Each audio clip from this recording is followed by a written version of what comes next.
नमस्कार दोस्तों, स्वागत है फिर से मेरे YouTube चैनल पर एक नए वीडियो के साथ। तो दोस्तों, जैसा कि आप स्क्रीन पर देख रहे हो, आज का अपना वीडियो रहेगा एनसीईआरटी की बुक, और वो भी 11वीं क्लास की। 11वीं क्लास से एनसीईआरटी से मैंने ज्योग्राफी का टॉपिक रखा है, यानी भूगोल से संबंधित प्रश्नोत्तरी हम हल करेंगे। यानी प्रश्न और उत्तर वस्तुनिष्ठ प्रश्न रखे हैं यहाँ पर, ना कि थ्योरी के रूप में। तो आज हम शुरुआत कर रहे हैं एनसीईआरटी की 11वीं क्लास की। उसके बाद हम 12वीं क्लास लेंगे, फिर 9वीं 10वीं, इस प्रकार हम ये टॉपिक कंप्लीट करेंगे। ये आपके काम आएगा। कोई भी कंपटीशन एग्जाम हो जहाँ ज्योग्राफी का टॉपिक दे रखा हो, चाहे वो फर्स्ट ग्रेड हो, चाहे सेकंड ग्रेड हो, चाहे कॉलेज लेक्चरर हो, चाहे रीट हो, चाहे पटवारी हो, ग्राम सेवक हो, एसआई हो, जितने भी एग्जाम्स होते हैं कंपटीशन के, जहाँ ज्योग्राफी से अगर दे रखी है, तो यहाँ जो एनसीईआरटी की बुक, पहली बात तो ये बोर्ड की बुक है, यहीं से क्वेश्चन आते हैं। बार बार आप देख लेना क्वेश्चन, कितने शानदार क्वेश्चन है। तो ये आपके यहाँ काम आएंगे। ध्यान से सुनना है, पूरा वीडियो देखना है, एक एक चीज़ समझनी है, और साथ में मैं और भी कोई फैक्ट होंगे वो भी बताता जाऊँगा। तो वीडियो को लाइक ज़रूर करना, और अगर चैनल को सब्सक्राइब नहीं किया है तो चैनल को सब्सक्राइब ज़रूर कर लेना। तो आइए, आज हम शुरुआत करेंगे 11वीं क्लास से, और आज का हमारा पहला टॉपिक रहेगा भारत का आकार और स्थिति। इससे संबंधित क्वेश्चन रखे हैं मैंने। तो पहला क्वेश्चन है अपना, भारत के संदर्भ में नीचे दिए गए कथनों पर विचार कीजिए। ये दो कथन दिए हुए हैं, इन पर विचार करना है कि कौन सा कथन सत्य है, कौन सा असत्य है। सबसे पहला ऑप्शन है, भारत देश उत्तरी गोलार्ध में स्थित है। हाँ, उत्तरी गोलार्ध में स्थित है, ये बात सही है। भारत का सबसे पूर्वी देशांतर 80 डिग्री 7 है, ये बात बिल्कुल गलत है। इसका मतलब एक तो सही है, दो गलत है। इसका मतलब ये केवल एक सही है। भारत का सबसे पूर्वी देशांतर 97 डिग्री 25 है, न कि 80 डिग्री 7। ये 68 डिग्री 7 से 97 डिग्री 25, ये है भारत का पूर्वी देशांतर। उसके बाद अगला क्वेश्चन है कि भारतीय संघ राज्य का सबसे दक्षिणी बिंदु है। इनमें से सबसे दक्षिणी बिंदु कौन सा है? तो भारतीय संघ राज्य का सबसे दक्षिणी बिंदु है इंदिरा पॉइंट, ये सबसे दक्षिणी बिंदु है। इसके अलावा अगर हम बात करें तो सबसे उत्तरी बिंदु कौन सा है? तो सबसे उत्तरी बिंदु है इंदिरा कोल, और ये कहाँ स्थित है? ये है जम्मू कश्मीर, यहाँ स्थित है। उसके अलावा अगर हम बात करें भारत का सबसे पश्चिमी बिंदु कौन सा है? तो सबसे पश्चिमी बिंदु वो है गुहर मोती, ये कहाँ स्थित है? तो ये स्थित है गुजरात में। अगर हम बात करें सबसे पूर्वी बिंदु की, तो सबसे पूर्वी बिंदु है किबिथु, किबिथु, और ये कहाँ स्थित है? ये स्थित है अरुणाचल प्रदेश, अरुणाचल प्रदेश। तो सबसे दक्षिणी बिंदु इंदिरा पॉइंट, सबसे उत्तरी बिंदु इंदिरा कोल, सबसे पश्चिमी गुहर मोती गुजरात, और सबसे पूर्वी किबिथु अरुणाचल प्रदेश। ये भारत की स्थिति है।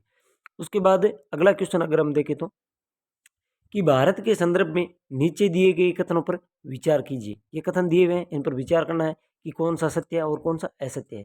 सबसे पहला ऑप्शन है, भारत का क्षेत्रफल विश्व के कुल भौगोलिक क्षेत्रफल का 3% है। क्या ये बात सत्य है? जी नहीं, ये बात गलत है, क्योंकि 2.4% है, ना कि 3%। इसका मतलब पहली बात गलत हो गई। कौन सा कथन सत्य है पूछा है, पहला तो गलत हो गया, इसका ये भी गलत हो गया। अब दूसरा ऑप्शन देखते हैं, भारत की उत्तरी पूर्वी सीमा पर स्थित भ्रसोंत पर्वत अवस्थित है। ये नहीं है। यहाँ क्या स्थित है? नवीन वलित हिमालय पर्वत स्थित है। नवीन वलित हिमालय, हिमालय पर्वत स्थित है। इसका मतलब दो भी गलत। इसका मतलब न तो एक और न ही दो, ये ऑप्शन इसका राइट हो जाएगा। उसके बाद अगला क्वेश्चन है कि पुदुचेरी या पांडुचेरी केंद्र शासित प्रदेश 3 राज्यों में फैला हुआ है। ठीक है, 3 राज्यों में फैला हुआ है।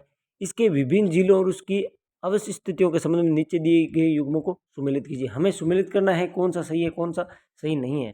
पहला ऑप्शन है यनम। यनम कहाँ स्थित है? आंध्र प्रदेश, ये सही है। आंध्र प्रदेश बंगाल की खाड़ी के पास स्थित है यनम, ये बात बिल्कुल सही है। उसके बाद कराईकल, ये तमिलनाडु, ये बात भी सही है, ये भी सही है। उसके बाद माहे केरल, ये बात भी सही है, क्योंकि माहे केरल अरब सागर के पास स्थित है। तो इसका मतलब इसका राइट आंसर हो जाएगा 1, 2 और 3, ये सभी सही है।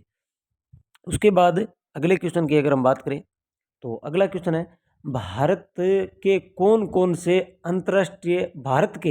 कौन कौन से राज्य, भारत के कौन कौन से राज्य अंतर्राष्ट्रीय सीमा के साथ साथ समुद्री सीमा को भी स्पर्श करते हैं। यानी भारत के ऐसे कौन से राज्य हैं जिनकी सीमा अंतर्राष्ट्रीय सीमा भी लगती है और साथ ही साथ समुद्री सीमा को भी स्पर्श करती है। तो 4 ऑप्शन दे रखे हैं, राजस्थान, गुजरात, मिजोरम, पश्चिम बंगाल। राजस्थान इसमें है नहीं, इसका मतलब पहला ऑप्शन जिसमें भी है वो कट हो जाएगा। ये देखिए, ये कट ही हो गया। दूसरा मिजोरम भी नहीं है। गुजरात और पश्चिम बंगाल ऐसे राज्य हैं जिनकी सीमा अंतर्राष्ट्रीय सीमा भी लगती है और समुद्री सीमा भी लगती है। इसका मतलब 2 और 4 राइट आंसर हो जाएगा। उसके बाद अगले क्वेश्चन की अगर हम बात करें तो अगला क्वेश्चन है कि निम्नलिखित कथनों पर विचार कीजिए। भारत की लंबाई उत्तर से दक्षिण की ओर, पूर्व से पश्चिम की ओर अपेक्षा अधिक है। भारत की लंबाई उत्तर से दक्षिण की ओर, पूर्व से पश्चिम की अपेक्षा अधिक है। और दूसरा ऑप्शन है 82 डिग्री 30 पूर्वी देशांतर रेखा को भारत का मानक याम्योंतर माना जाता है। तो क्या होगा इसका राइट आंसर? तो इसका राइट आंसर हो जाएगा, ये पहली बात तो पहला ऑप्शन दे रखा है, देखिए। तो पहला ऑप्शन हो गया भारत की लंबाई उत्तर से दक्षिण की ओर, पूर्व से पश्चिम की अपेक्षा अधिक है। बिल्कुल अधिक है। भारत की उत्तर से दक्षिणी सीमा कितनी है? उत्तर से दक्षिणी जो लंबाई है वो कितनी है? तो वो है 3214, यानी 3214। और पूर्व से पश्चिम जो दूरी है वो कितनी है? तो वो है 2933। इसका मतलब उत्तर से जो दक्षिण की लंबाई है वो पूर्व से पश्चिम की अपेक्षा अधिक है। ये बात बिल्कुल सही है। उसके बाद अगला ऑप्शन है कि 82 डिग्री 30 यानी 82.5 डिग्री पूर्व देशांतर रेखा को भारत का मानक याम्योंतर माना गया। ये बात भी बिल्कुल सही है। तो ये जो मानक है ये सही है। उसके बाद इसका राइट आंसर हो जाएगा एक और दो, दोनों ये दोनों ही सही है। उसके बाद अगर हम बात करें नेक्स्ट क्वेश्चन की, तो अगला क्वेश्चन है पाक जल संधि किन 2 देशों के मध्य स्थित है? तो पाक जल संधि, यहाँ पाक नाम दे दिया, इसका मतलब आप यहाँ कंफ्यूज मत हो जाना कि भारत और पाकिस्तान की है। तो ये भारत और पाकिस्तान की नहीं है, ये भारत और श्रीलंका की है। भारत और श्रीलंका की है जिसका नाम पाक जल संधि है।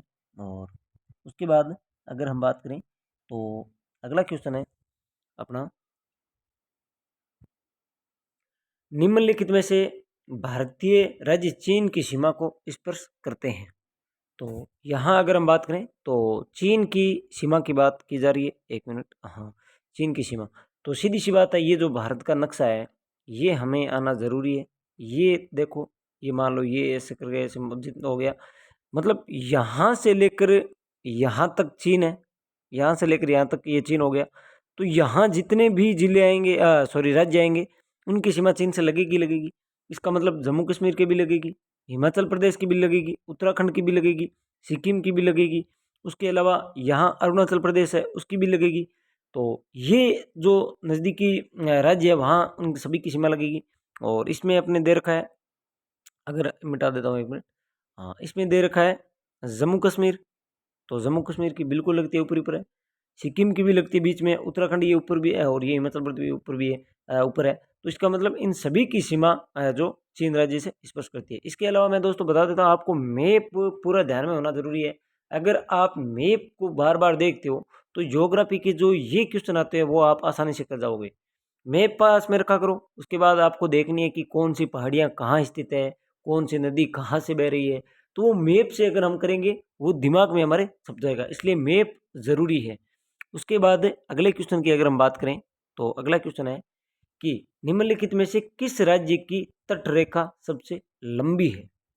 अगला क्वेश्चन है कि निम्नलिखित में से किस राज्य की तट रेखा सबसे लंबी है? तो सबसे लंबी तट रेखा है वो है गुजरात की। इसमें सबसे लंबी तट रेखा हो जाएगी गुजरात की।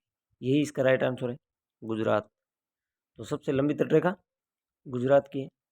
तो दोस्तों इसके अलावा एक दो क्वेश्चन और बच गए दोस्तों कि अगर हम बात करें तो भारत के किस राज्य की, एक मिनट, एक दो क्वेश्चन और बचे हैं वो मैं डाल देता हूँ। एक मिनट, ये पीछे छूट गया है यहाँ, एक मिनट दोस्तों।